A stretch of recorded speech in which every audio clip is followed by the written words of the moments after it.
Breaking news mga kababayan, Super Typhoon Inday humina na. Isa na lamang typhoon habang nasa loob ng ating Philippine Area of Responsibility at patuloy na kumikilos papalapit sa lugar ng Luzon. Signal number 1 nakataas pa rin sa ilang lugar. Habang meron na namang isang panibagong bagyo na nabubuo sa labas ng ating Philippine Area of Responsibility. Ito na ba kaya ang susunod na bagyo na tatawaging Josie? Magandang araw Pilipinas, ito ang Pilipinas Weather ngayon. Narito na ating update sa panahon. Kung bago ka lamang sa ating channel, please like, share, and subscribe. Salamat sa iyong suporta. Mga kababayan, ngayong araw ng Huwebes, July 9, 2026. Ang bagyong Inday na may international name na Bobby ay humina na mula sa pagiging super typhoon at ngayon ay isa na lamang na typhoon habang patuloy itong kumikilos sa loob ng ating Philippine Area of Responsibility. Bagamat bumaba ang kategorya nito, hindi ibig sabihin ay humuhupa na ang panganib. Sa katunayan, nananatili pa rin itong isang napakalakas na tropical cyclone na malawak ang sirkulasyon at patuloy na nakakaapekto sa lagay ng panahon sa malaking bahagi ng ating bansa. Mga kababayan, ang pagbaba ng classification mula super typhoon hanggang patungong typhoon nangangahulugan lamang na bahagyang humina ang lakas ng hangin nito, ngunit sapat pa rin ang enerhiya nito upang magdulot ng mapanganib na kondisyon sa karagatan at higit sa lahat ay lalo pang palalakasin ang hanging habagat. Batay sa pinakahuling datos, ang sentro ng Typhoon Inday ay nananatili sa silangang bahagi ng Northern Luzon habang kumikilos sa loob ng Philippine Sea. Patuloy itong gumagalaw sa pangkalahatang direksyon na west-northwest bago inaasahang unti-unting liliko sa hilagang kanluran o northwest sa susunod na 1 hanggang 2 araw. Sa ngayon ay wala pa ring direktang landfall na inaasahan sa alimang bahagi ng ating bansa. Gayunpaman, ang forecast track nito ay magdadala sa bagyo sa pinakamalapit itong paglapit sa extreme northern Luzon, partikular sa Batanes at Babuyan Island, sa pagitan ng Biyernes ng gabi hanggang Sabado ng umaga. Matapos nito ay tuluyan na itong kikilos pahilaga at tatawid sa dagat sa pagitan ng Taiwan at Japan bago lumabas ng Philippine Area of Responsibility. At pagdating ng linggo, inaasahang tatawid patungo sa silangang baybayin ng mainland China kung saan posible itong maglandfall habang patuloy na humihina. Sa kasalukuyan, ang sentro ng bagyo ay may layong 950 km silangan ng Northern Luzon. Taglay pa rin ito ang lakas na hangin na umaabot sa 175 km kada oras habang ang bugso ng hangin ay umaabot hanggang 215 km kada oras. Ang central pressure nito ay nasa 930 hectopascal, indikasyon na nananatili pa rin itong isang organisado at napakalakas na tropical cyclone. At unti-unti naman itong humihina sa pagiging super typhoon. Sapat pa rin ang lakas nito upang maka-impluwensya sa lagay ng panahon sa malaking bahagi ng bansa. At patuloy itong kumikilos sa direksyon ng north-northwest o kanlurang hilagang kanluran sa bilis na 20 kilometers bawat oras. Ibig sabihin mga kababayan, hindi man direktang dumaan ang mata ng bagyo sa ating bansa. Napakalawak ng saklaw ng sirkulasyon nito kaya patuloy nitong hinihila ang napakaraming moisture mula sa West Philippine Sea. Ito ang pangunahing dahilan kung bakit patuloy ding lumalakas ang epekto ng hangin habagat. Sa Batalas, Tropical Cyclone Signal number 1 nakataas pa rin sa ilang lugar. Ang Signal number 1 ay nangangahulugang inaasahang ang malalakas na hangin na may bilis na 39 hanggang 61 km bawat oras sa loob ng susunod na 36 na oras. Bagamat minimal hanggang minor pa lamang ang inaasahang pinsala, hindi ito dapat baliwalain, lalo na sa mga lugar na lantad at malalakas na hangin.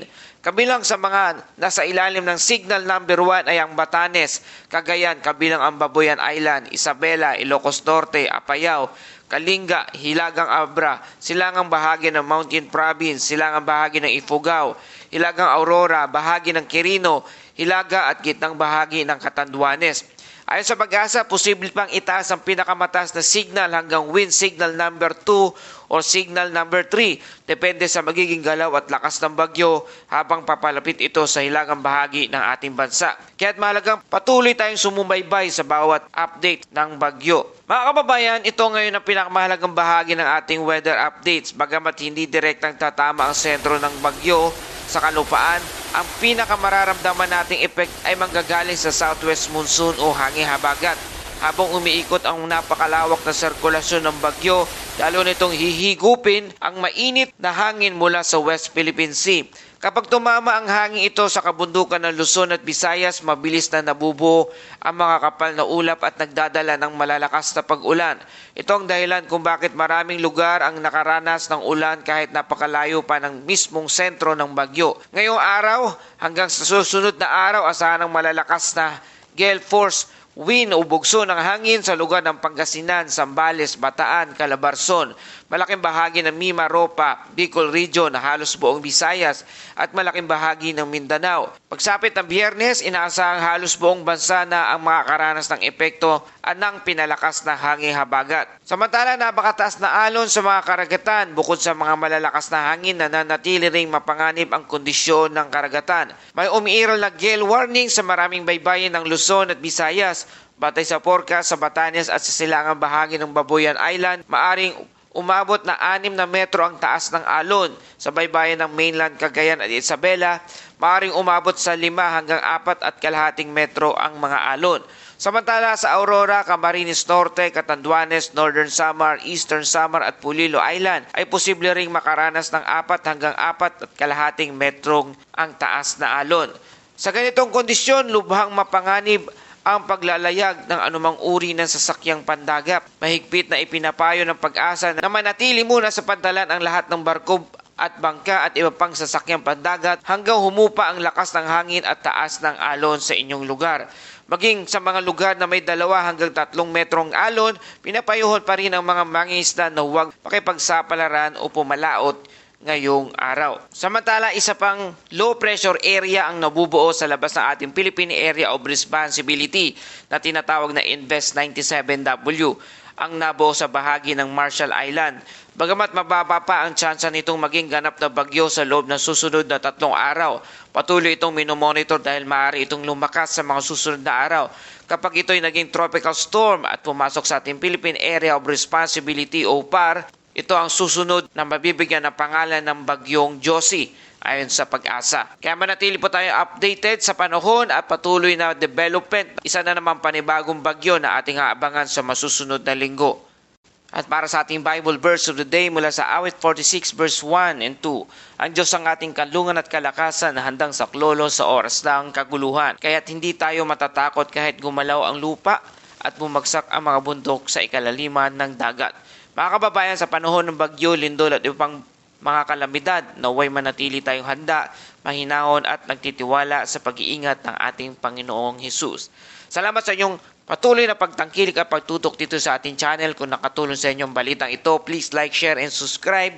Salamat sa inyong patuloy na suporta. Ito ang Pilipinas Weather ngayon na lagi nagpapaalala, magyanda, magiligtas, mag-i-alerto. Ingat tayong lahat.